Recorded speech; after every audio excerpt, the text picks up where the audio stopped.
Muy buenos días. Son las 9 en punto de la mañana de este jueves 26 de junio del año 2025. Y en este momento, a las 9 en punto de la mañana, usted está viendo En Conexión por TVV Network y lo está escuchando por Éxito 107.1 FM en Miami por HD2. Hoy, 26 de junio, es el Día de los Santos Juan y Pablo. De San Vigilio de Trento, obispo, San Diodato de Nola, obispo, San Maxencio de Poitiers, abad, y San David de Tesalónica, eremita. En el calendario astrológico de Enrico Mariani tenemos a la luna creciente en Cáncer. Ayer tuvimos la luna nueva, así que ya la luna empezó a crecer. Y la luna de Cáncer creciente es propicia, es la luna de la pareja, es la luna de los sentimientos, es la luna de la fertilidad, es la luna de los niños y es la luna de la familia. Saque usted todas sus conclusiones. Y para hoy tenemos entonces luna creciente en Cáncer y sol en Cáncer. Así que todo está propicio para usted. Así tenemos pues este jueves 26 de febrero, de junio del año 2025. Y el 26 de junio de 1775 se fundó el servicio postal aquí en los Estados Unidos.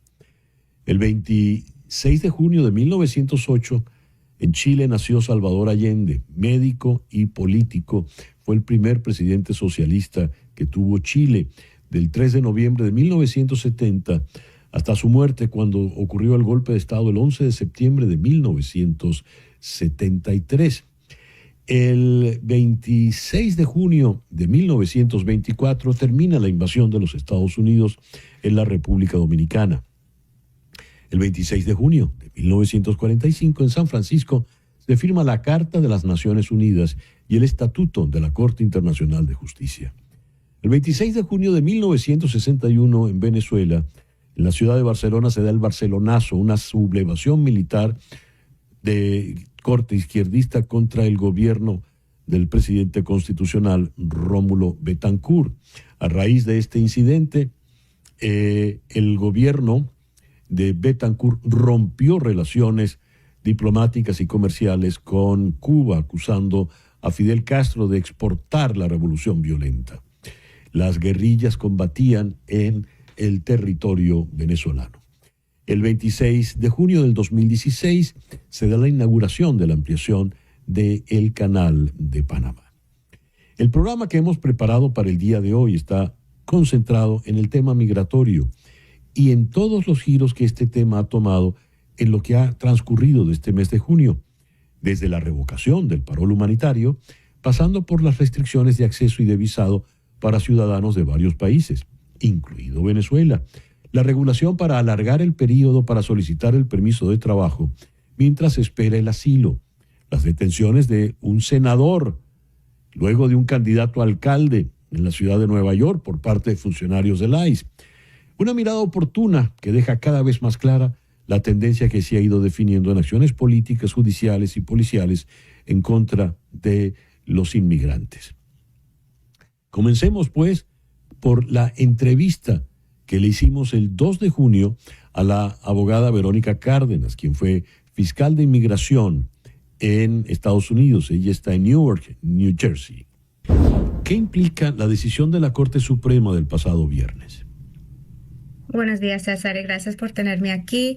Esta decisión técnicamente pone una pausa en la decisión de la Corte más baja. La Corte más baja dijo que mientras estamos viendo legalmente si la administración tiene el poder de terminar todos estos paroles, ellos no pueden enforzar esa orden de deportar la gente ahora.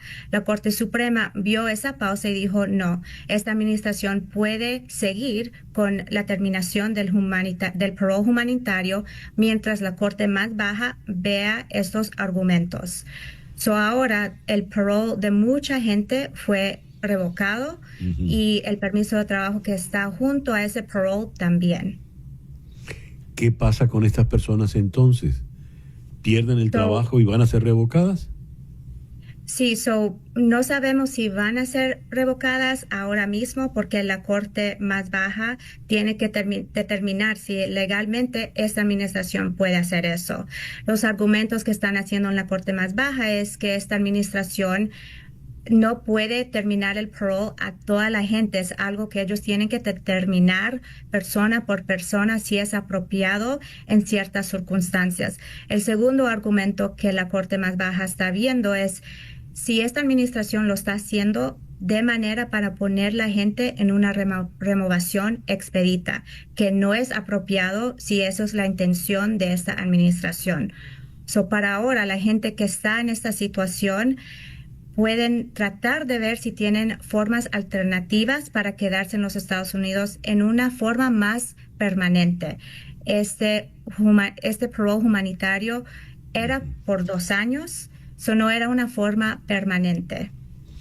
¿Qué es una forma permanente, Verónica? ¿Qué pueden hacer estas personas en este momento, digamos, de angustia, casi a última hora? Sí, y eso es un punto bien válido. Las personas ahora pueden tratar de ver si ellos califican por un asilo, si califican por el asilo y están tarde de meter esa aplicación entre el primer año, porque ya están capaz aquí por casi 2 años, año y medio. El parole, porque es una función legal en la manera que ellos entraron, eso puede calificar como una excepción. También si las personas tienen familiares aquí que pueden hacer una petición para ellos como esposos, niños, ellos también pueden intentar de hacer un ajuste de estatus. El TPS es algo que es un poquito menos claro porque también el TPS está yendo por acciones legales en las cortes ahora. Hay un detalle acá en el tiempo. Aquí hay, digamos, 2 relojes. Un reloj, el que tiene la administración Trump, que es un reloj que va muy rápido, muy, muy rápido, ¿verdad? El presidente Trump quiere deportaciones masivas todos los días. Y por otra parte tenemos un reloj que va muy, muy lento, que es el reloj de los tribunales, el reloj de la justicia. Hay solicitudes de asilo que tardan años. ¿Qué pasa con el individuo que está en esa solicitud? ¿Lo agarra un reloj o lo agarra el otro? Pero ¿qué pasa? ¿Le van a deportar? ¿Y qué dice él? Es que estoy tramitando mi asilo. Hemos visto cómo los funcionarios de ICE están en los tribunales de inmigración y se llevan a la gente de inmediato que los han citado para consultar algún caso. ¿Qué nos dice, Verónica? Y yo creo que eso es algo que la Corte Federal y las 2 justicias de la Corte Suprema, en su opinión, oponiendo la decisión, es que eso es la realidad que tenemos ahora. La realidad es que esta administración está ahora atacando gente, no todo legalmente. Ellos vinieron la forma que la administración anteriormente les dijo que.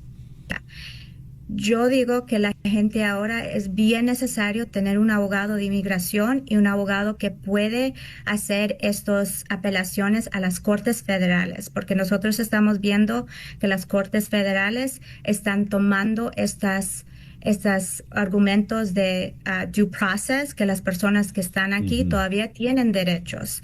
Y eso es una avenida que ellos tienen que explorar. A ver, una cosa es el que entró de manera ilegal y lo pueden deportar inmediatamente. Pero la decisión de la Corte suspendiendo la medida humanitaria es para personas que estaban acá legalmente. ¿Es así, Verónica? Sí, y lo que ellos están haciendo no hace sentido. Ellos están poniendo a la gente que entró entre este programa con un parole humanitario y poniéndolos en una situación peores que la gente que entraron sin papeles buscando asilo, porque lo que ellos están haciendo es tratando de poner a esta gente en una removación expedito, que tienen menos derechos en una corte de inmigración. Esto es algo que yo creo que esta Corte Federal se va a poner, porque eso no es justo en este caso. ¿Quién tiene la última palabra entonces? La última palabra va a tener la Corte Suprema. Ya que esto está en la Corte más baja, ellos van a oír los argumentos si legalmente la administración puede hacer esto, y esperamos que la administración va a apelar esa decisión si no es acuerdo de lo que ellos quieren.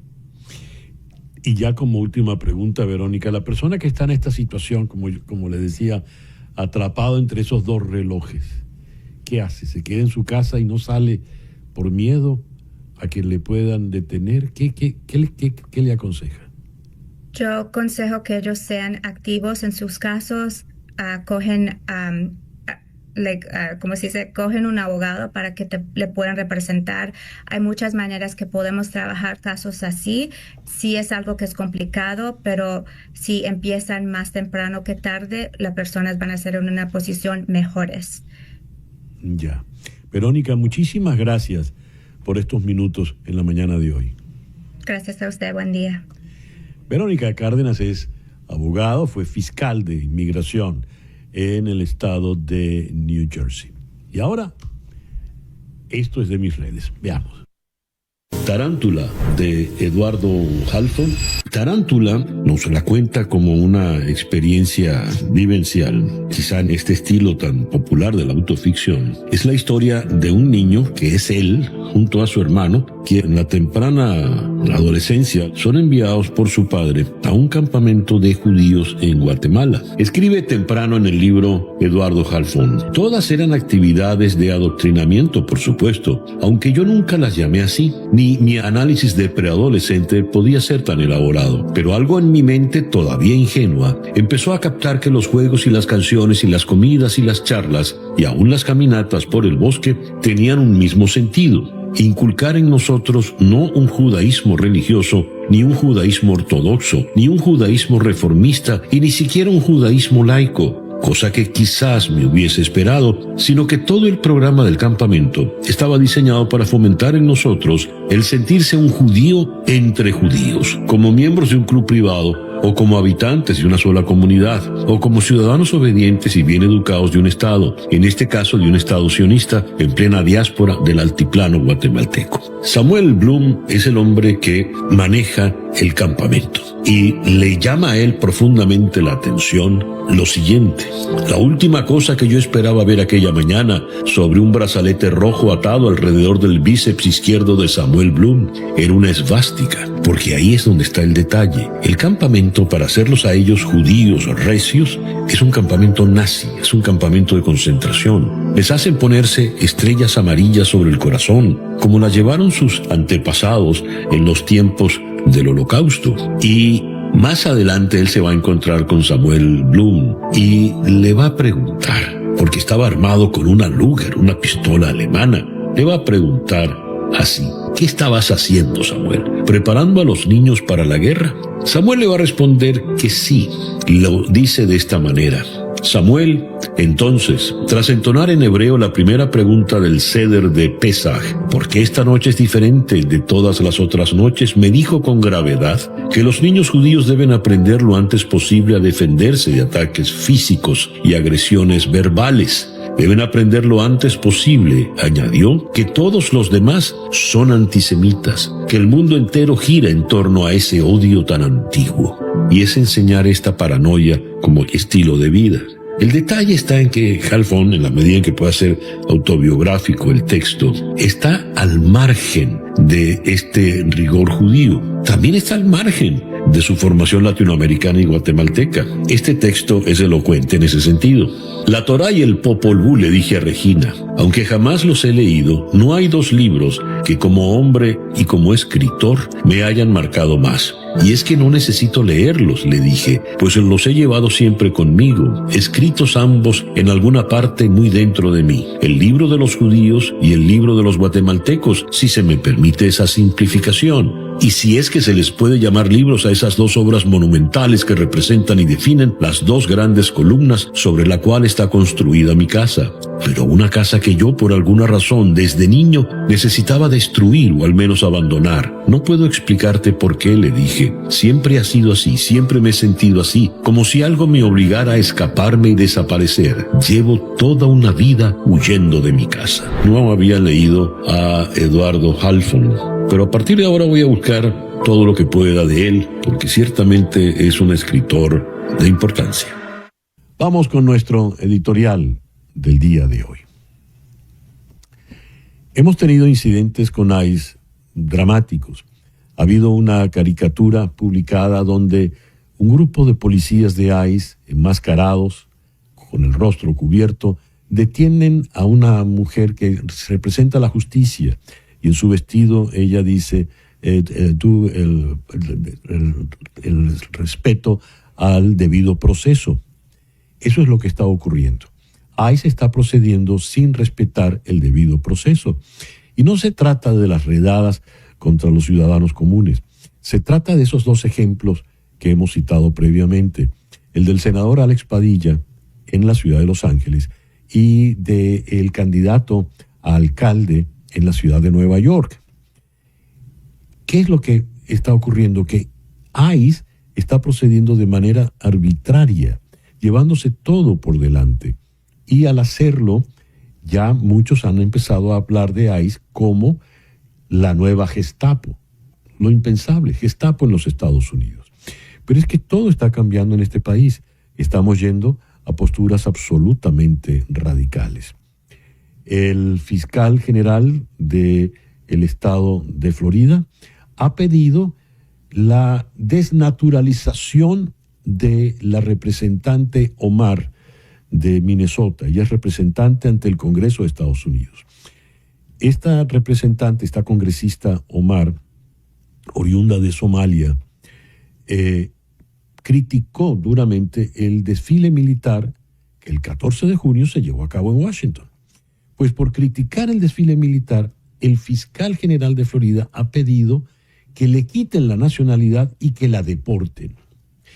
Imagínese usted hasta los extremos en que hemos llegado, que ya ni siquiera, por ejemplo, si usted es extranjero y tiene su ciudadanía, podría sentirse seguro en caso de que el fiscal general de Florida se saliese con la suya. Evidentemente estamos hablando de casos extremos. Evidentemente estamos hablando de casos que van más allá de toda lógica, de toda norma jurídica, de todo respeto democrático. ¿Es posible contener estos desafueros? ¿Es posible contener estas aguas ya desbocadas? Ojalá, porque de lo contrario estaríamos hablando de una suerte de acabose donde terminaríamos pagando justos por pecadores y todos, hasta los que nacieron en este país y sin ningún problema de papeles, estarían realmente complicados. Hacemos una pausa y ya regresamos con este programa especial En Conexión.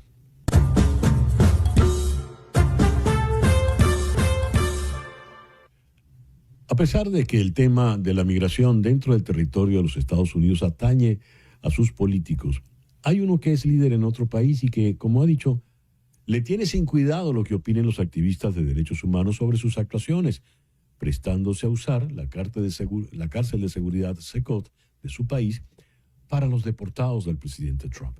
Estoy hablando evidentemente de Nayib Bukele, el presidente de El Salvador. Veamos lo que nos dice la abogada Ivania Cruz. Ella es una abogada salvadoreña defensora de derechos humanos. Esta entrevista la tuvimos el 4 de junio. Prefiero que me llamen dictador a ver cómo matan a los salvadoreños en las calles o recibir reportes de cuántos muertos llevamos al día. Esas son palabras de Nayib Bukele en un discurso en el Teatro Nacional.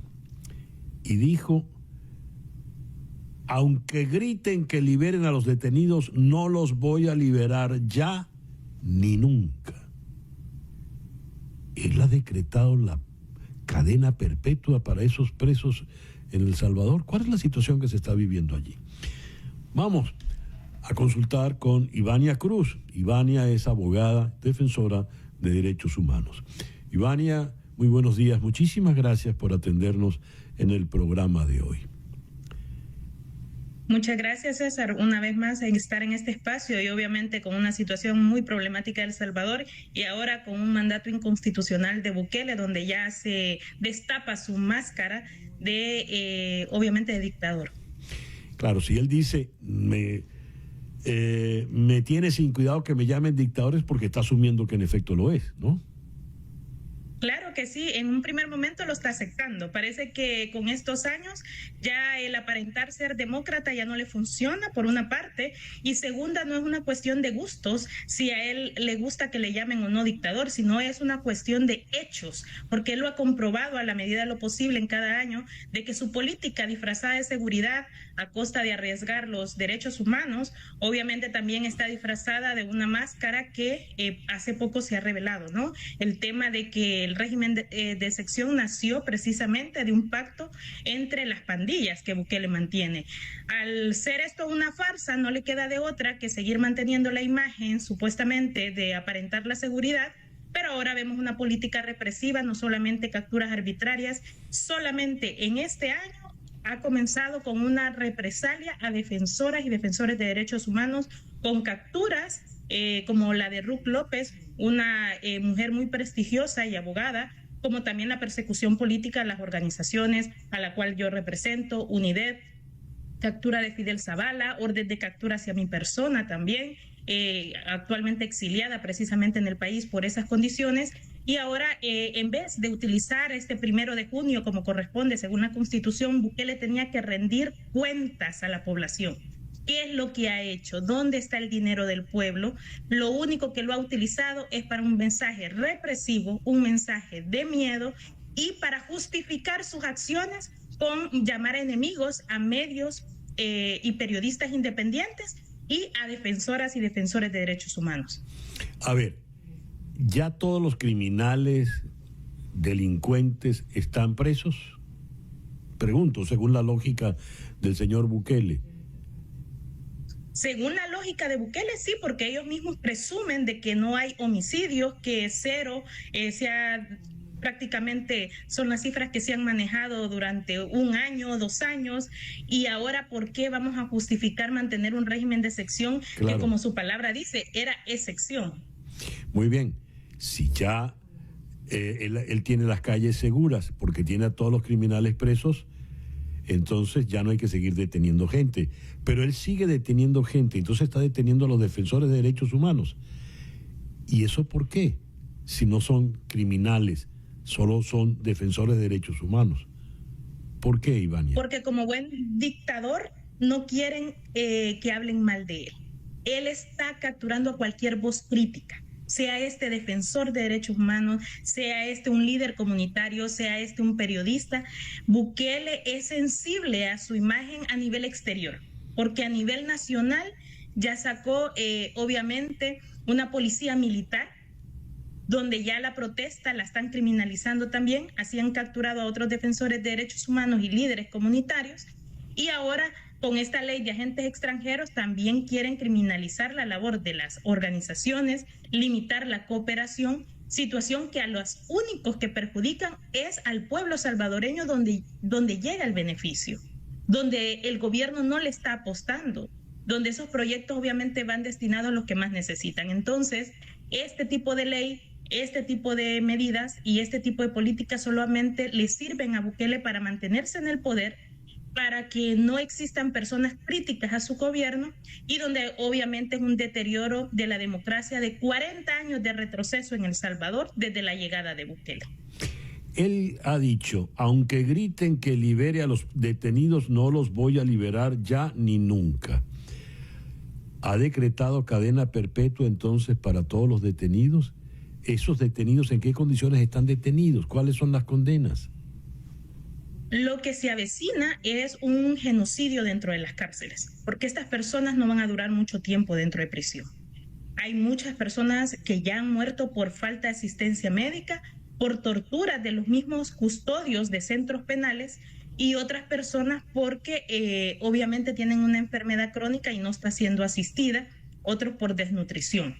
Con los juicios masivos del régimen de excepción, que es precisamente las reformas que se han aprobado en El Salvador, y Bukele acepta que no hay un Estado de Derecho, que el mando de liberar a las personas está en él, no está en un juez, no está en la Administración de Justicia. Bukele está aceptando que no existe ese orden dentro de la independencia, de la institucionalidad de un Estado.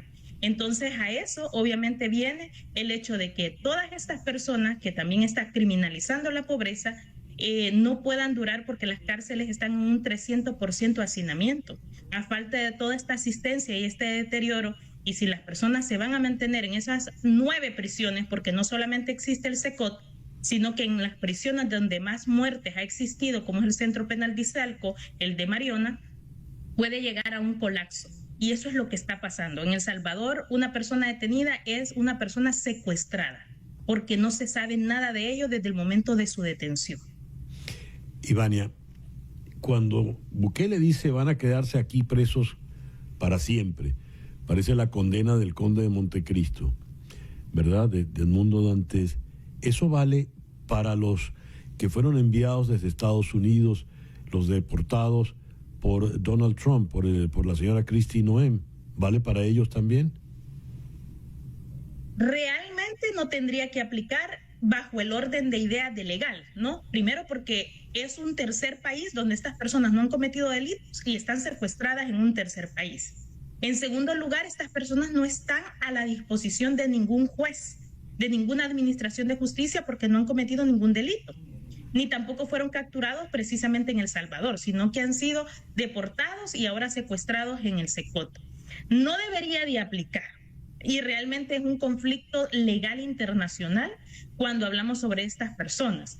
Ahora, prácticamente estas personas, yo lo puedo llamar como que es un régimen de excepción a nivel internacional utilizado como una mercancía, como una trata, y que Bukele ha puesto al servicio, ¿no? Precisamente de alquilar esta cárcel para mantener a estas personas inmigrantes. No tendría por qué aplicar más, sin embargo, parece que es un acuerdo de 2 países que se desconoce y existe una incertidumbre a dónde va a ser el resultado de estas personas, porque no hay una legalidad, no hay un marco jurídico dentro de todo ello. Antes de cerrar la entrevista, Ivania, me queda una duda, una curiosidad. ¿Siguen los políticos venezolanos asesorando a Nayib Bukele, ese grupo pequeño de políticos del Partido Voluntad Popular de Venezuela, asesorando de manera muy directa al presidente Bukele?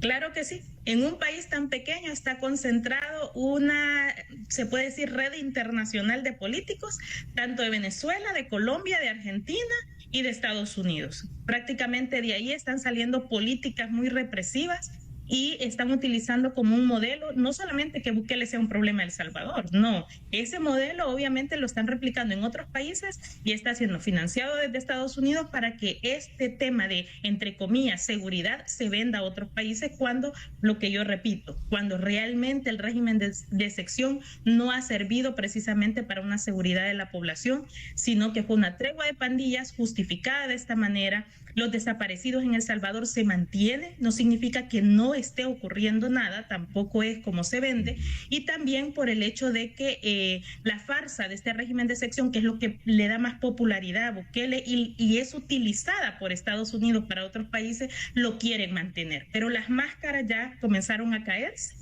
y ya Bukele ya se está obviamente destapando como el dictador que es. Ivania, muchísimas gracias por atendernos en el programa de hoy. Gracias, César. Un saludo para todos los que nos ven y nos escuchan. Ivania Cruz es abogada, defensora de derechos humanos, y ya la escucharon, pues. Ella es salvadoreña y se encuentra en el exilio. Él, Hans, es un hombre de 54 años. Escribe novelas y es productor y locutor en la radio. Ella tiene 19 años, Catarina, y entre sus estudios quiere dedicarse al teatro, básicamente al diseño de arte, a las escenografías y demás. Tienen un encuentro casual y ese encuentro casual, bajando del bus, del tren, se convierte en un corrientazo y el mismo día en que se conocen terminan en la cama. Comienza así una historia de amor, por supuesto frenética, historia de una intensidad increíble, habida cuenta de las diferencias de edad.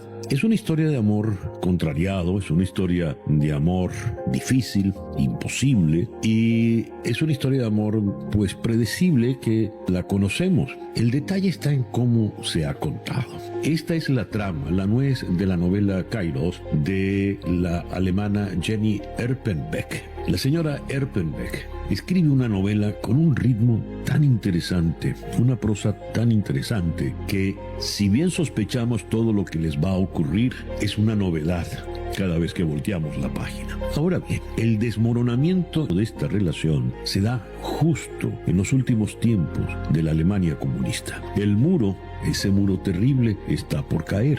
Y en realidad, todo lo que hace la señora Erpenbeck es utilizar la relación de amor a contracorriente, el sadomasoquismo de esta relación, el sufrimiento, el amor tóxico de esta relación, lo utiliza pues para irnos llevando y darnos a conocer lo que ha sido Alemania antes de la caída del muro y lo que ha sido después de la caída del muro. Pero ojo, y esto es lo medular, lo importante, desde los ojos de la Alemania oriental. Todo va contado en función del diario, de las cartas, de las grabaciones de cassette que se va haciendo la pareja, y todo está contado desde el presente, porque lo que vamos es a una gran retrospectiva. Hay momentos en que tenemos que conocer quiénes son nuestros personajes. La tía que Catarina visita en Colonia se quedó en Colonia porque ella fue a visitar a alguien y a la mañana siguiente estaba ya levantado el muro, de manera tal que ya no pudo regresar, y por eso hizo su vida del lado occidental. Uno criado en el nazismo, la otra criada en el comunismo, y se les cae el mundo pues cuando se cae el muro de Berlín. Ahí, una vez que cae el muro, entran en la orfandad. Todos vivían del Estado. Los programas de radio que hacía Hans eran malos, pero se los hacía y se los pagaban igual. Ahora tiene que entrar a hacer programas buenos, competir. Ahora todos tienen que empezar a hacer algo. Y todo esto contado mientras la relación de amor de Hans y Catarina se va haciendo cada vez más agria, cada vez más amarga. Es una novela que ha sido galardonada con el premio Brookers de este año y es un premio realmente merecido. Nos dice mucho a los que no somos alemanes de lo que ha sido Alemania. Una vez que cae el muro, Catarina tarda en cruzar a la otra ciudad. Escucha esto. 3 semanas tardó Catarina en poner los pies en esa parte de la ciudad que de la noche a la mañana apareció junto a los barrios con los que está familiarizada. El extranjero en el cuerpo de la ciudad que a uno le es propia. Mismo nombre, mismo idioma, los edificios incluso parecidos y sin embargo una ciudad extranjera. Un segundo corazón, un doble latido, uno de más. Es Kairos, de Jenny Erpenbeck, editada en castellano por Anagrama. El jueves 5 de junio, el economista Omar Zambrano escribió en la red X, cito, la revictimización de la diáspora venezolana por parte del gobierno de los Estados Unidos es cruel e inhumana, pero satanizar una nacionalidad, incluso con estatus legal, solo para alimentar una narrativa política contra la migración, es un horror inexcusable. Y dijo, qué jodido ser venezolano. Fin de la cita. Esto lo escribió el economista Zambrano a propósito de la decisión de la Casa Blanca anunciada el día anterior, por el cual prohibía la entrada de venezolanos a los Estados Unidos, junto a nacionales de otros países, aún con visa vigente. Aunque esto fue aclarado al día siguiente, para la fecha de la entrevista con Adelis Ferro, la directora ejecutiva del Venezuelan American Caucus, reinaba todavía la confusión. Aquí en Miami hacemos contacto con Adelis Ferro, quien es la directora ejecutiva del Venezuelan American Caucus. Adelis, muy buenos días. Muchísimas gracias por atendernos en la mañana de hoy. Muchísimas gracias, como siempre, César. Adelis, a ver, vamos a tratar de mantener la calma, no sulfurarnos, como se decía antes, y tratar de entender por qué esa medida que dio ayer el presidente Donald Trump. ¿Por qué los venezolanos, los que tienen visa, no pueden venir? Te cuento, Lale, maestra, reúne todo el año para poder venir a ver a sus hijos y a sus nietos que viven en Estados Unidos. Tiene sus ahorritos, sus churupitos. No puede venir a ver a sus nietos. ¿Por qué? ¿Qué les decimos a la maestra Lale? Porque los inmigrantes porque y lo debo decir, los países que han sido señalados en esta prohibición de viaje tienen un factor común. Somos países primero, países con poblaciones muy vulnerables y segundo, debe ser una casualidad, pero todos somos o negros o marrones. Eso es bastante curioso. Lo otro que le debo decir a la señora Lale es que esto se esperaba, lamentablemente. Esto ya pasó de manera no tan estricto como parecía esta vez, pero ya pasó a principios del 2017, cuando él trató de poner en vigor la prohibición de entrada de países musulmanes. Y la verdad lo viví en primera persona porque organizamos protestas en ese tiempo. Yo vivía en Houston y la verdad fue bien devastador ver todo lo que estaba pasando con las personas que llegaban al aeropuerto con visas de turistas y no los dejaban entrar. Que ese quizás es el peor peligro, César, que las personas tienen visa y según estas excepciones que no están claras, porque la proclamación es bastante confusa, extremadamente confusa, expertos, dice que es posible que si tú tienes ya una visa vigente, pues te puedas montar en el avión, pero que cuando llegues al aeropuerto, la discrecionalidad que ya existe por parte de los funcionarios de inmigración, ahora se exacerba esa discrecionalidad y como pasó en el 2017, en muchas ocasiones, tu visa podría ser revocada, te podrían poner en un cuarto cárcel en el aeropuerto y te podrían devolver. Todas esas posibilidades se acaban de incrementar de manera exponencial porque además la proclama no está clara.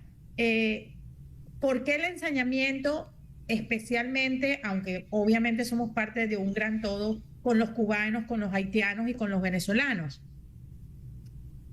Porque somos las comunidades más vulnerables y las que más ocupan los titulares de las noticias siempre que se trata de inmigración.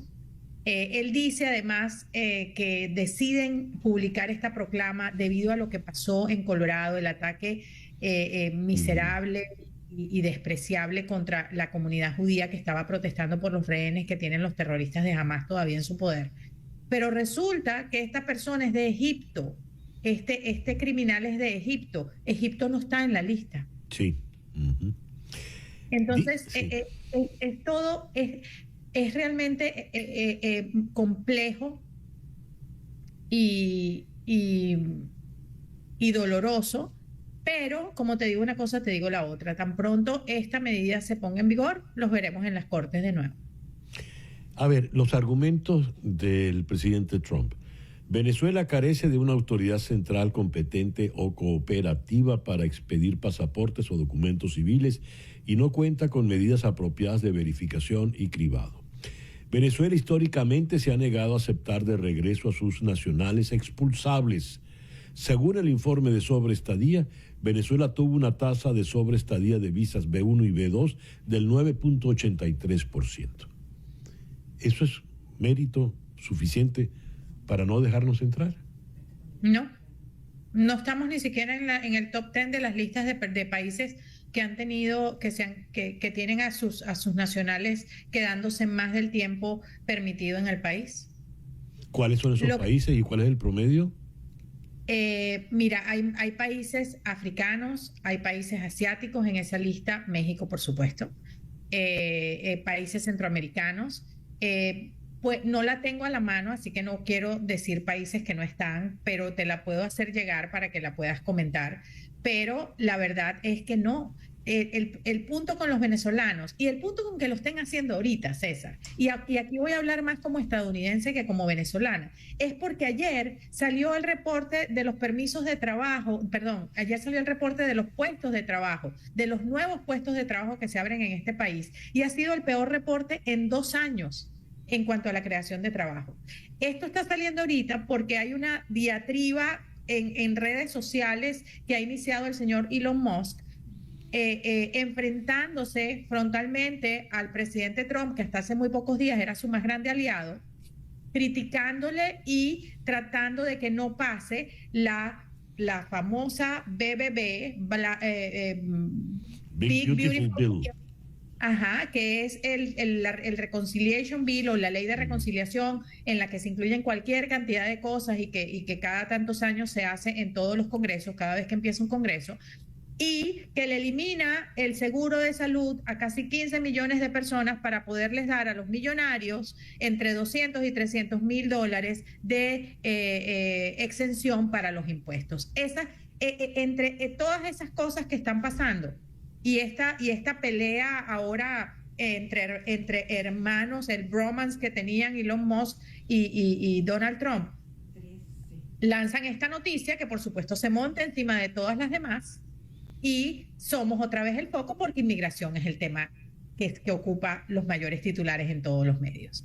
Entonces, eso es también parte de lo que está pasando. Esto tiene muchas lecturas. Hablando de trabajo, ahora el que está solicitando asilo, por lo general, le daban su permiso de trabajo mientras le salía el asilo. Ahora se lo van a quitar también. Sí, aparentemente esto aplicaría solo para las personas que están aplicando asilo por primera vez. Y la verdad es que lo que están buscando es que la gente se desanime, no aplique y se vaya.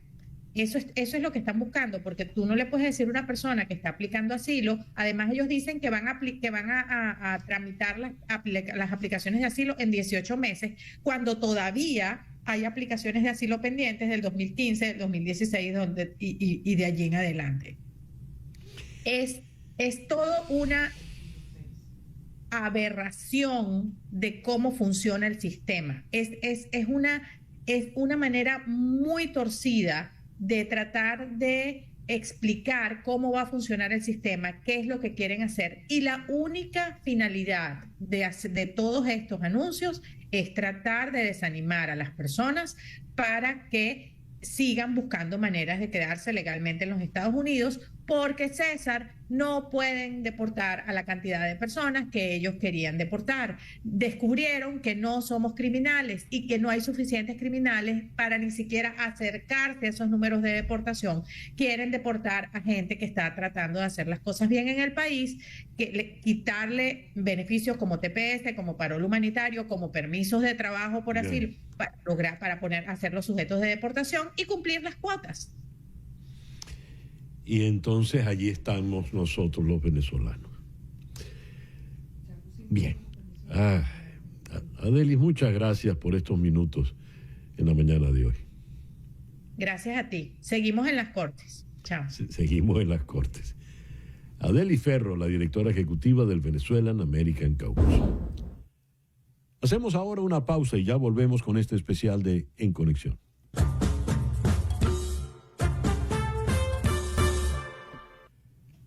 Las tropas de la Guardia Nacional comenzaron a llegar a la ciudad de Los Ángeles la madrugada del domingo 8 de junio, por orden del presidente Donald Trump, en respuesta a los enfrentamientos de los últimos días entre las autoridades federales de inmigración y los manifestantes que buscaban impedir que se llevasen a cabo las deportaciones. El periodista y analista Hernán Molina nos brindó su visión al respecto ese mismo lunes 9 de junio. Como angelino, ¿qué está pasando en tu ciudad? Yo creo que es algo muy lamentable porque todos sabemos que esto es una movida política de Trump, esto es carne roja para su base, para los leones de su base, esta gente que se le ha hablado de que los inmigrantes vinieron a robarle los trabajos, vinieron a mezclar la sangre, como tú bien decías, con piel de otro color y ensuciar la raíz blanca sajona de este país. Y yo creo que es muy lamentable porque este país increyentemente está siendo más diverso, como todo el mundo, se ha beneficiado de esa diversidad culturalmente, gastronómicamente, todo lo que significa esta herencia que han traído los hispanos y gente de otras partes del mundo, porque esto no se limita a los hispanos, obviamente. Pero bueno, el presidente no se va a detener en nada con tal de satisfacer a su base y crear este espectáculo, porque realmente esto es, como dijo bien el gobernador, yo creo, esto es un espectáculo montado para construir esta narrativa de que en los de California, en estados donde no han hecho lo que Trump ha querido y que han resistido a Trump, son estados donde la violencia y la falta de seguridad pública son el pan de cada día, ¿no? Y cosa que no es así, obviamente. A ver, ha enviado a Kristi Noem, a Pete Hegseth y al zar de la frontera a enfrentar al gobernador Newsom. El gobernador ha dicho: no caigan en la celada, en la trampa que ha puesto el presidente Trump, manténganse en calma. Pero la situación pareciera que se le ha ido de las manos a todos. ¿Cómo lo ves, Hernán? No, seguramente, porque acá también la gente que sale a protestar con el fastidio y la bronca que tienen por lo que ha hecho el presidente de básicamente no prestar atención a lo que el gobernador, que es una figura más alta en el Poder Ejecutivo de California, ni siquiera consultarlo, porque Gavin Newsom dice que tuvieron una conversación a la 1 de la tarde el viernes y que nunca le mencionó al presidente Trump que iba a tomar la orden que terminó tomando. Entonces, obviamente esto es una burla. Pero más allá de esta gente, que pueden ser ciudadanos como tú y yo, que salen a expresar su opinión en favor o en contra de una decisión, están también siempre la gente que vive en esa franja del anarquismo, que está en contra del sistema, que está en contra del poder, que está en contra del orden.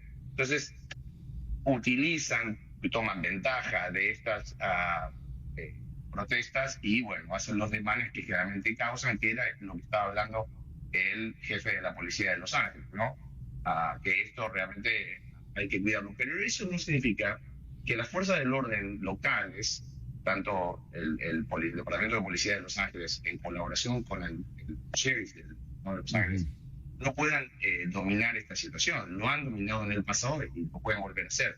Acá el tema es que Trump sabe que esto va a causar una agitación política contra y a favor, obviamente, de su decisión, y eso es lo que le está buscando, porque no está realmente buscando tener una solución. Porque aparte, vamos a después, si te fijas realmente la gente que está siendo deportada, no eran criminales, como gente que viene a trabajar acá, como tú y yo, a tener una mejor vida, a tomar una oportunidad que se presenta para hacer trabajos que generalmente la mayoría de la gente blanca no quiere hacer, cuidar niños, trabajar en un supermercado por el pago mínimo, levantar la cosecha, algo que California es la ensalada de todo Estados Unidos, es California, y sin esos brazos, sin esas manos, la cosecha no se levanta. Entonces, esa es la hipocresía de todo esto, ¿no?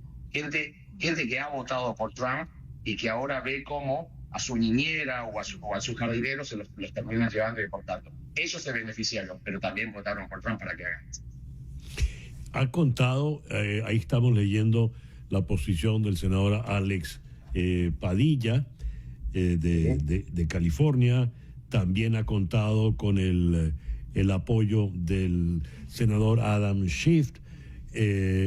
Políticamente hablando, ¿cómo va a quedar este enfrentamiento entre Trump y Newsom, entre republicanos, el gobierno y los demócratas? Mira, a nivel partidario, esto lo único que hace es ahondar las divisiones entre los dos partidos. Yo creo que a nivel votante, para aquel que votó por Trump porque no le gustaba Biden o no le gustaba Kamala Harris, y que votó por Trump porque algunas cosas de Trump le parecían bien, por ejemplo, la baja de los impuestos o reforzar el control de la frontera. Yo creo que algunos de ellos están aplaudiendo, pero hay muchos de esos que están empezando a tener dudas si salir a cazar por cazar y agarrar a cualquiera, agarrar a ciudadanos mexicanos que son de piel oscura y que entran en esa clasificación, esa imagen que tiene cierta gente de las agencias del orden, de que se ve como un inmigrante legal, por ende nos llevamos y después que nos diga si eso no es. Estas son barbaridades y yo creo que va a haber un precio político, porque no se limita solo al tema del manejo de la inmigración, también está el tema de reducir la cobertura de Obamacare, que va a dejar a casi 11 millones de personas sin cobertura médica, y una cobertura médica en Estados Unidos, como tú sabes bien, puede ser muy cara y eso puede llevarte a la bancarrota si no tienes una cobertura. El tema de reducir el acceso a la línea telefónica del Social Security, cosa que parece muy básica, pero la gente que tiene por ahí 80 años, que no sabe usar un teléfono celular con un iPhone o un Android y que necesita acceder a esa línea telefónica como se hacía antes, eso va a causar, yo creo, estragos en la base de Trump, y en las elecciones de medio término el año que viene vamos a ver los resultados, vamos a ver si realmente estas políticas que lleva adelante Trump le beneficiaron o terminaron creándole un problema a él y a su partido.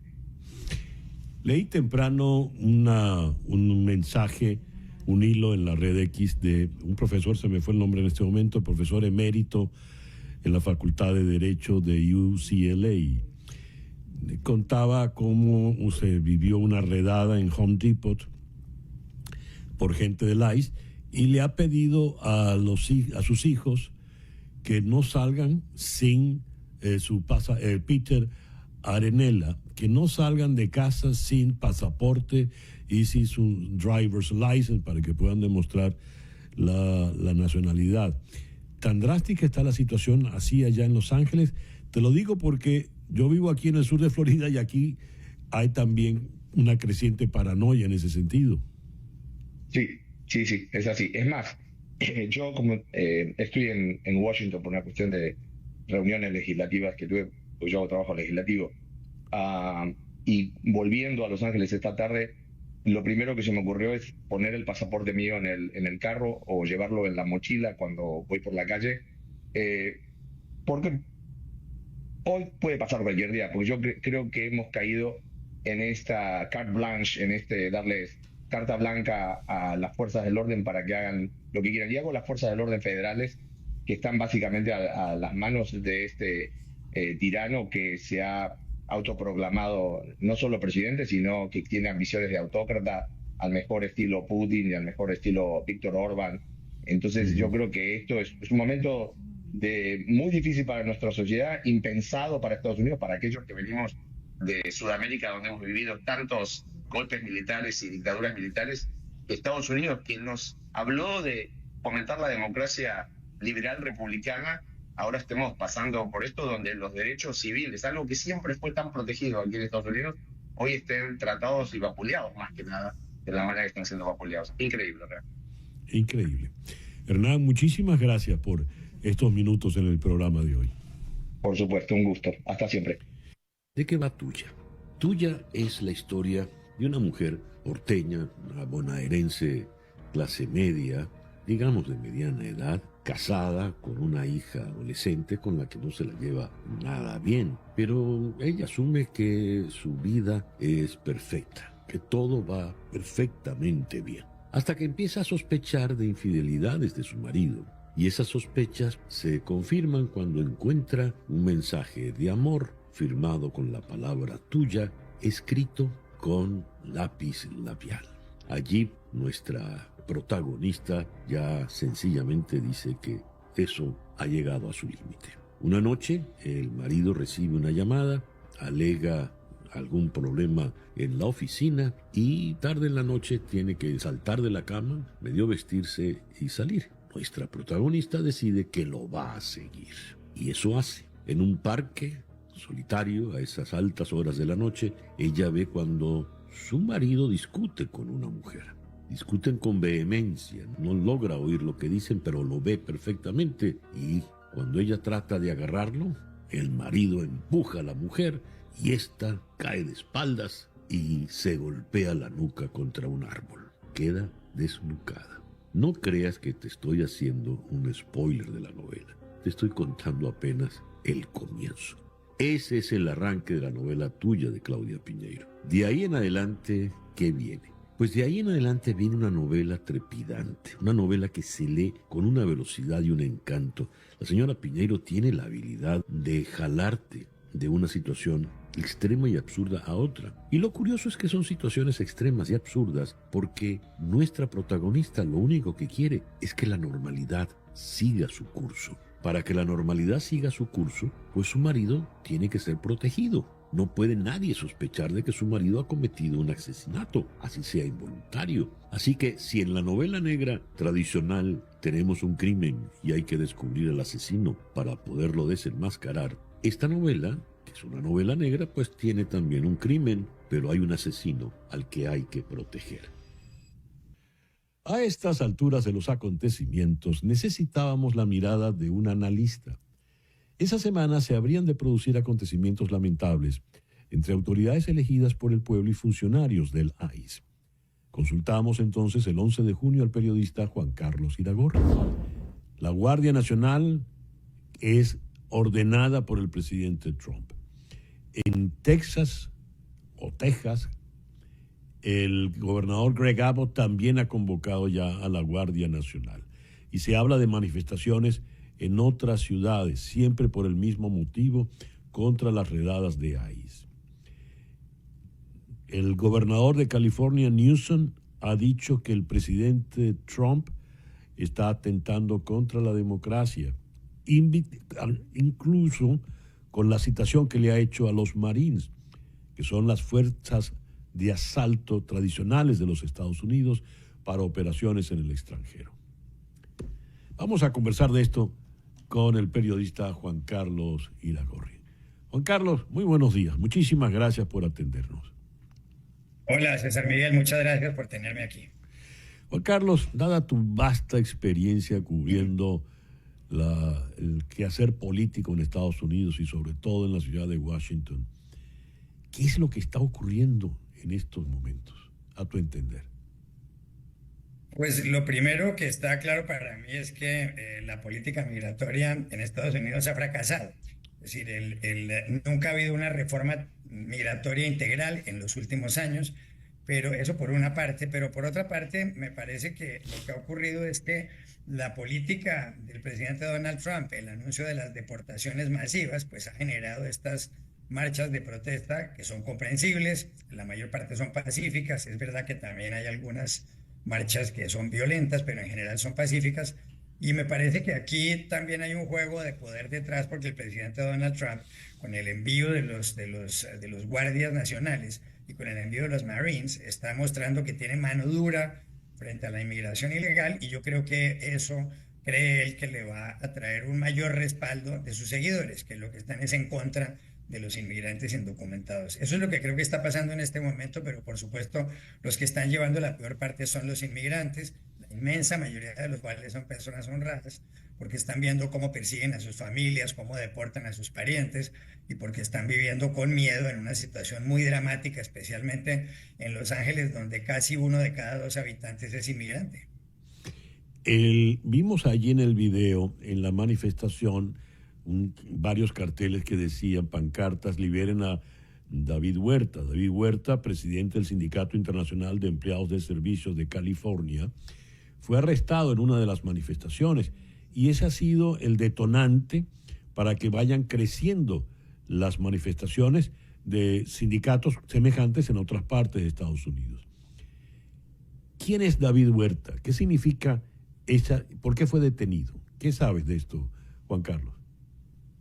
Pues lo que he leído en el caso de Huerta es que hay gente que las autoridades tienen ciertas sospechas sobre él como presidente de este sindicato. Lo han arrestado, pero David Huerta es un símbolo para gran parte de la población en California, especialmente para la población de Los Ángeles. Y desde luego el arresto de David Huerta lo que ha hecho es incentivar las protestas, agrandarlas, y no han dado realmente una razón clara para los extranjeros, para los inmigrantes, de las razones por las cuales lo tienen a él detenido. Me parece que este es un asunto que deberían resolver las autoridades estadounidenses, porque lo que va a terminar pasando es que se van a incrementar estas marchas y estas protestas. Ahora, ha dicho el presidente Trump que que son profesionales los que están en la violencia de estas manifestaciones, que son gente de la extrema izquierda. Pero hemos visto que hay otros que exhiben banderas de México. Y comentábamos en nuestro editorial hace unos minutos, Juan Carlos, que por lo general los ilegales, cuando ven que hay alguna redada de ICE, lo que hacen es correr. Es decir, es como contradictorio que un ilegal diga, mire, yo soy de origen mexicano, aquí está mi bandera. Y a tu entender, ¿qué está pasando allí? ¿Quién realmente está llevando la violencia cuando ha ocurrido? Yo creo que hay un porcentaje pequeño de manifestantes violentos, pero creo que la inmensa mayoría son gente correcta. El hecho de sacar la bandera, y esto lo hablaba con corresponsales mexicanos, es que pues los mexicanos, como la mayor parte de la gente en el mundo, no reniegan de su origen. Es verdad que suena absurdo que en el momento de una manifestación de estas, un indocumentado, una persona sin papeles, saque una bandera mexicana y se pare enfrente de unos Marines o de unos guardias nacionales, pero creo que es una manera de reafirmar sus orígenes. Es más, pienso que muchos de ellos deben ser personas nacidas en Estados Unidos. Debe haber miles que han nacido ahí, pero que siguen sintiéndose mexicanos y por eso están sacando la bandera, para defender su origen. Pero en efecto, como bien dices, es como ser uno carne de cañón. ¿A quién se le ocurre sacar una bandera mexicana si uno no tiene papeles enfrente de las autoridades? Suena un poco contradictorio, pero me parece que es algo que reafirma su origen y es una manera de protestar ante la política migratoria del presidente Trump. Claro, es la excusa que tiene, es el gran argumento que tiene el presidente Trump para decir ahí hay una invasión extranjera. Esa no es la bandera de los Estados Unidos. Dijo también que habían quemado banderas de Estados Unidos, pero eso no, al parecer no ha ocurrido todavía. La señora Nancy Pelosi, quien es de California, comentó que cuando se dio la manifestación en el Congreso aquel fatídico 6 de enero, ella pidió, en tanto presidenta de la Cámara, pidió la presencia de la Guardia Nacional.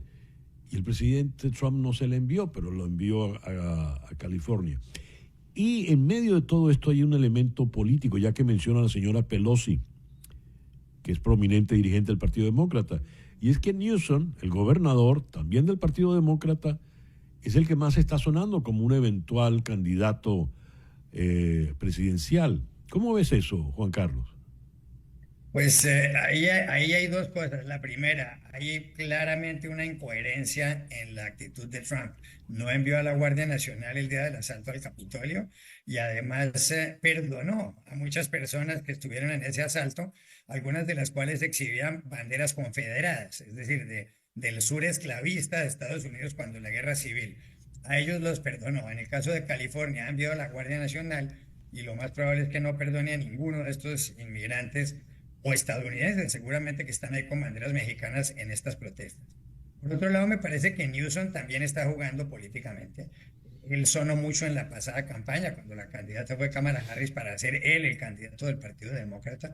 Y yo creo que si él sale bien librado de esto, o por lo menos alcanza un empate, se va a convertir en la gran figura del Partido Demócrata, un partido que hoy no tiene cabeza, que no tiene organizada una oposición y podría terminar, y con esto concluyo, convirtiéndose, transformándose él mismo en el jefe de la oposición demócrata en los Estados Unidos.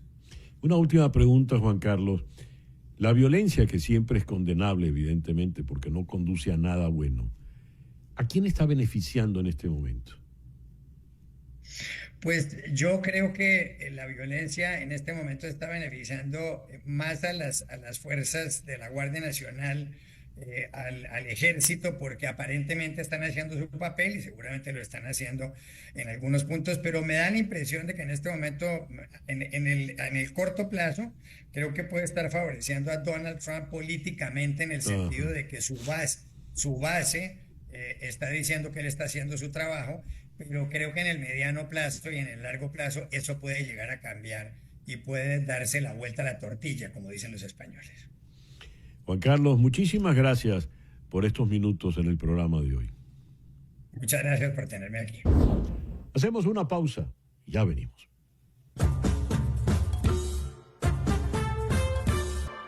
He leído en Rolling Stone la historia de una profesora que terminó separándose de su marido porque a través de ChatGPT, terminó teniendo unas conversaciones curiosas, perturbadoras con Dios. Dice aquí, él empezó a contarme que había hecho que su IA, el ChatGPT, fuera autoconsciente y que le estaba enseñando a hablar con Dios, o a veces que el bot era Dios y luego que él mismo era Dios. Y decía que tendría que dejarme si yo no usaba ChatGPT, porque lo estaba haciendo a él crecer tan rápido que ya él entonces no sería compatible conmigo. Esa historia se repite en muchas otras y la situación se hace realmente compleja. Lenguaje y creencia espiritual. Modelos de lenguaje y creencia espiritual en ChatGPT. Hay una nueva iglesia que vendrá por allí. ¿Qué tipo de Dios es ese? ¿De qué estamos hablando? Vamos a abordar esto desde dos perspectivas. Desde la perspectiva de lo que supone la inteligencia artificial, con Héctor Palacios, quien está en Montreal, y evidentemente desde la perspectiva psicológica, con la doctora Edith Shiro, aquí en Miami. Edith, Héctor, muy buenos días. Muchísimas gracias por atendernos en el programa de hoy. Hola, gracias, querido César. Gracias. Vamos a comenzar con Héctor. Héctor, ¿de qué estamos hablando? ¿Cómo es eso de que ChatGPT termina hablando como si fuese Dios? ¿De qué hablamos aquí? Estamos hablando de que, bueno, puede ser ChatGPT o puede ser algún otro de los modelos estos de inteligencia artificial que usan lenguaje. Y básicamente la gente puede comenzar a hablar de cualquier cosa y en alguna de esas situaciones, bueno, el texto termina sonando espiritual y bueno, lo que la gente reporta es esas interacciones, porque una de las características de estos modelos de lenguaje es que tienden a utilizar cualquier cosa que esté en el texto como si fuera cierta, y entonces si la gente empieza a hablar de una cosa que sugiere que ellos sienten una posibilidad espiritual dentro, le dicen, ah, sí, claro, por supuesto, ¿no? Lo llaman como que son agreeable, ¿no? Como que tienden a estar de acuerdo contigo, y de ahí para adelante, una vez que la conversación está en esa zona, pues siguen hablando así, porque por supuesto, básicamente estos modelos han sido entrenados en todo el texto disponible público. El internet se les acabó prácticamente, ¿no? Y eso incluye pues mucho texto espiritual y muchas novelas y muchas cosas. Entonces, por supuesto, hay textos con ese estilo. Y bueno, la gente entonces está reportando esas cosas, esas interacciones, pero eso es puro texto generado, ¿no? Solamente texto generado. Muy bien. Esto tiene un problema psicológico, evidentemente. ¿Cómo es eso de que yo estoy hablando con Dios a través de ChatGPT? ¿Qué está pasando allí, Edith? Sí, tenemos este fenómeno psicológico de todo lo que tiene que ver con la inteligencia artificial y yo creo que está realmente determinando no solamente la condición humana, sino las relaciones interpersonales. Una cosa muy importante de entender es que cuando un sistema no se entiende, cuando las explicaciones no están evidentes o claras, el ser humano tiende a llenar esos huecos con explicaciones tal vez más esotéricas o más espirituales, ¿verdad? Así como antes no sabíamos las lunas, el planeta, las estrellas, el sol, eran dioses o se le atribuía una interpretación divina. Hoy en día, tal vez con este tema de ChatGPT, con el tema de la inteligencia artificial, también puede estar sucediendo eso. Además que los seres humanos somos seres que necesitamos narrativas, cuentos, historias. Entonces, estas historias, estos cuentos llenan y satisfacen una necesidad básica que es estar en conexión, que es tener historias para entender lo que nos está pasando todos los días. Te cuento una cosa, tuve una conversación fascinante con la directora de la Universidad de MIT, que está a cargo de toda la parte humana de la inteligencia artificial. Tuve el gran privilegio de conversar con ella hace un mes en Nueva York. Y ella me dijo, hay tres cosas importantísimas cuando se maneja la inteligencia artificial. Y una de ellas es entender que el AI no tiene conciencia. Pero la segunda es no atribuirle características humanas a la inteligencia artificial. Y esto tienen que ser reglas muy claras y muy entendibles para el usuario, para el consumidor y para todas aquellas personas interactuando con ChatGPT. Héctor, ¿cómo funciona ese tipo de diálogo? Es decir, ese ChatGPT, ¿de qué manera se va a alimentar para darme a mí, que estoy buscando a Dios, respuestas que me hagan creer o que satisfagan mi ansiedad, mi curiosidad? ¿Cómo funciona técnicamente ese diálogo? Entonces, todos estos modelos están entrenados en muchísimo texto y hay gran parte del texto que ha sido memorizado, ¿no? Si le preguntas la capital de Venezuela, te va a decir Caracas, eso está allí. Y también hay algo más de generalización. O sea, por ejemplo, básicamente estos modelos ahora pueden escribir texto correcto gramaticalmente y sintácticamente, ¿no? Y inclusive se están generando textos que no han visto antes, ¿no? Entonces, cuando yo estoy en una conversación concreta, que una conversación se llama simplemente escribir texto y que la máquina genere texto, eso básicamente está generando un texto nuevo que tiene una probabilidad de ser generado. No hay mayor cosa que eso. Por lo tanto, si alguien está hablando y la conversación es espiritual, el texto será espiritual, pero también puede ser con otra cosa. Si yo me empiezo a preguntarle detalles de la vida de alguien y le empiezo, mira, yo escuché que a lo mejor tenía un hijo en no sé dónde, porque no sé quién dijo qué tal, y dice, ah, sí, claro, porque el hijo, sí, a lo mejor sí, y por ahí se va. Y mientras menos en memoria haya como recordado eso, mayor posibilidad hay de que vaya a lo que llaman las alucinaciones o la especulación. Básicamente, realmente no hay nada especial en que la conversación es sobre Dios. Puede ser programando o puede ser buscando alguna información sobre algo. Si uno está programando, el código parece lindo y después no funciona. A lo mejor está profundamente erróneo. Y es lo mismo para el modelo. Leo esto, Edith. A ver, me interesa tu opinión. Las personas con tendencias existentes a experimentar varios problemas psicológicos, incluyendo lo que podría reconocerse como delirios de grandeza en el sentido clínico, ahora tienen un compañero de conversación siempre disponible a nivel humano con quien coexperimentar sus delirios.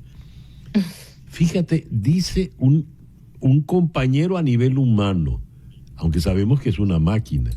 Me gustaría tu opinión sobre esto que acabo de leer, por favor. Sí, bueno, ok. O sea, las personas que están experimentando y sufriendo psicosis, que es una condición de un diagnóstico clínico donde estás fuera de contacto con la realidad, tiene una de las características que es delirios de grandeza, alucinaciones, conexiones con muchas veces temas espirituales. Entonces, claro, se agarran de cualquier evidencia, de cualquier cosa en la vida, hoy en día también con ChatGPT, para justificar estas creencias espirituales y religiosas y alucinaciones o ilusiones de delirios de grandeza para que lo apoyen y tengan con quién tener un diálogo de ese tipo. Pero eso realmente es atribuirle a un diagnóstico clínico una característica más de la inteligencia artificial. Yo creo que más allá de eso, mira, te doy un ejemplo más concreto todavía. Hoy en día muchísima gente está usando el ChatGPT como compañero de terapia, por ejemplo. O sea, la gente está necesitando y buscando apoyo emocional. Dejemos ni siquiera de delirios de grandeza, de apoyo emocional del día a día. Con el ChatGPT dicen, mi mejor amigo o mi mejor amiga es el AI porque me entiende, porque me habla, porque me dice lo que quiero escuchar, porque me da apoyo emocional cuando lo necesito, a la hora que necesite, en el momento que lo necesite, ¿no? Igual que la persona que está psicótica y tiene estos delirios de grandeza también va a tener el diálogo humano, o sea, con la inteligencia artificial, de recibir y tener como ese echo chamber, ese feedback de lo que está oyendo que necesita oír.